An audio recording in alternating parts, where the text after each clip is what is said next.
дар идомаи сафари корӣ дар ноҳияи восеъ президенти ҷумҳурии Тоҷикистон пешвои миллат муҳтарам Эмомалӣ Раҳмон дар деҳоти Миралиобод аз боғи хоҷагӣ деҳқонии Миралӣ Маҳмадалӣ бозӣ намуданд.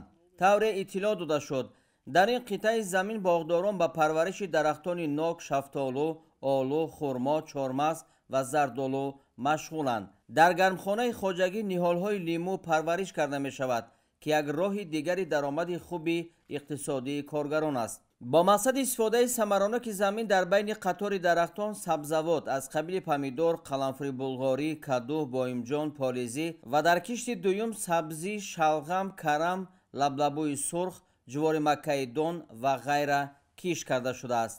дар ноҳияи восеъ ки яке аз минтақаҳои калони аграрию саноатии вилояти Хатлон ба шумор меравад, аз майдони умумии 23334 гектар замини корам 1632 гектарро замини боғот ташкил медиҳад. тавре иттилоъ дода шуд, ба ҳолати 1 октябри соли 2025 дар ҳамаи шаклҳои хоҷагидории ноҳия беш аз 36 000 тонна меваву ангур истеҳсол карда шудааст. сарвари давлат муҳтарам Эмомалӣ Раҳмон баъди шиносоӣ бо нашъунамои дарахтон, вазъи парвариши лимӯ дар гармхонаи хоҷагӣ ва истифодаи самараноки замин ба коргарон барои рушди соҳаи боғу токпарварӣ ва самаранок истифода бурдани ҳар як порча замин тавсияҳои муфид доданд.